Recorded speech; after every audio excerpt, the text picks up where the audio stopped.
On February 8, 2026, more than 127 million people sat down to watch a football game. But what they really saw was, well, it was a snapshot of America. Super Bowl LX turned out to be so much more than sports. It was this crazy collision of history, culture, politics, and technology, all playing out on the biggest stage imaginable. So let's break down how this one game managed to reflect an entire nation.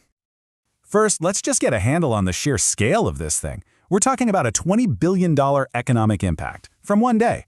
That number covers everything from the 1.45 billion chicken wings people ate to the nearly 18 million folks who probably called in sick the next day for Super Sick Monday. It's basically a national holiday and an economic stimulus plan all rolled into one. And that massive scale leads to this really important idea. We all live in our own little digital bubbles these days, right? Well, the Super Bowl is maybe the last thing that gets us all to look at the same screen at the same time. It creates what experts call social synchronicity. For a few hours, a deeply divided country shares a single, massive cultural experience. And that's incredibly rare. So why does this one game have such a grip on us? What's the secret sauce? It really boils down to two things: the insane amount of money swirling around the ads, and the fact that the game of football itself just seems to tap into something deep in the American spirit. Okay, check this out. The story of the ads says it all. Back in 1967, a 30-second spot would run you about $42,000. Fast forward to 2026, a cool $7.5 million. It's an absolutely astronomical price. But brands pay it because it's their one shot to get in front of a massive, guaranteed audience that's actually paying attention to the commercials. But it's about more than just commercials. The game itself really resonates. Think about it. Baseball is all about a cycle, right? You leave home, you run the bases, and you try to get back home. Football? It's a fight. It's a brutal, strategic battle to take ground yard by yard. It's all about conquering territory, and that's a powerful metaphor that's been part of the American story for a long, long time. And that whole high-stakes, conquer or be conquered idea was the beating heart of Super Bowl LX. See, this wasn't just another championship game. No, this was the last page in a story that took 11 years to write. So to get the emotion here, you have to rewind to 2015. The Seattle Seahawks are literally 1 yard away from winning the Super Bowl. Seconds on the clock. Instead of giving the ball to their superstar running back, they call a pass play, and it gets intercepted.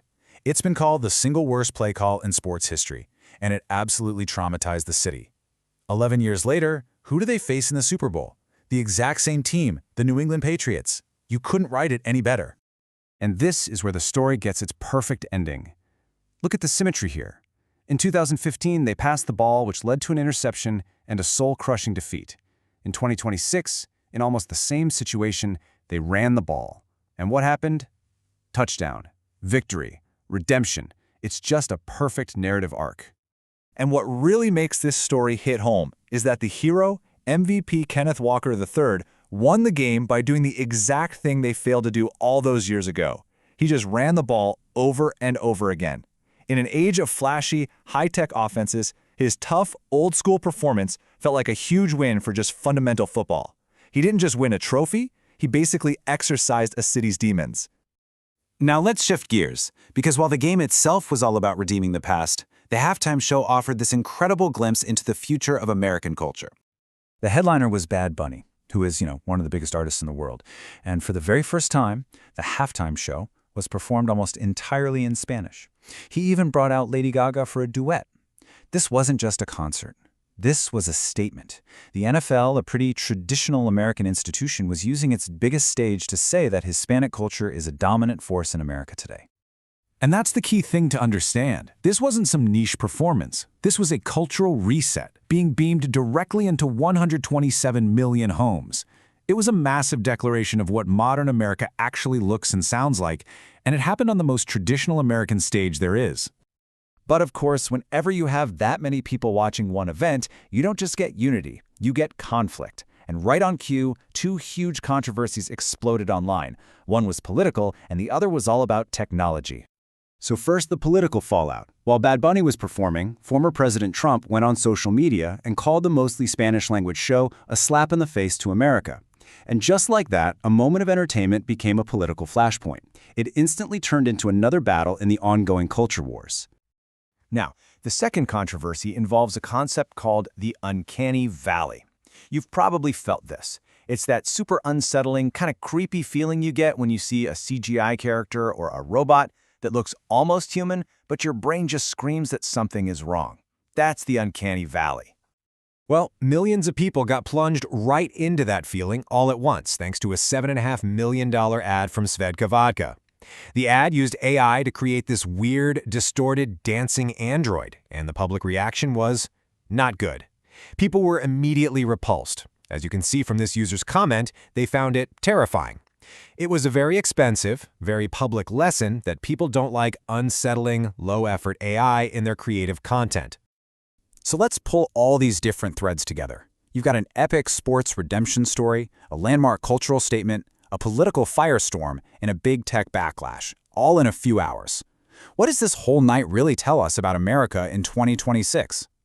So when you step back and look at the whole thing, what are the big lessons here? I think it really boils down to 3 key takeaways. First, we saw the importance of a shared past. That Seahawks story proved that sports can still give us these incredible decade-long stories that we all follow. Second, a divided present. The reaction to the halftime show made it crystal clear that there's no such thing as just entertainment anymore. It's now the main stage for our cultural and political fights. And finally, a wary future.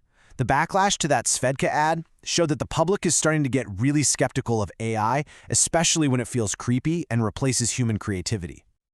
In the end, Super Bowl LX really was so much more than a football game. It acted like a giant mirror for the whole country.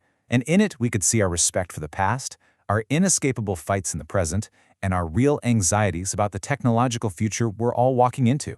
It leaves you with one big question, right? What's that mirror going to show us next year?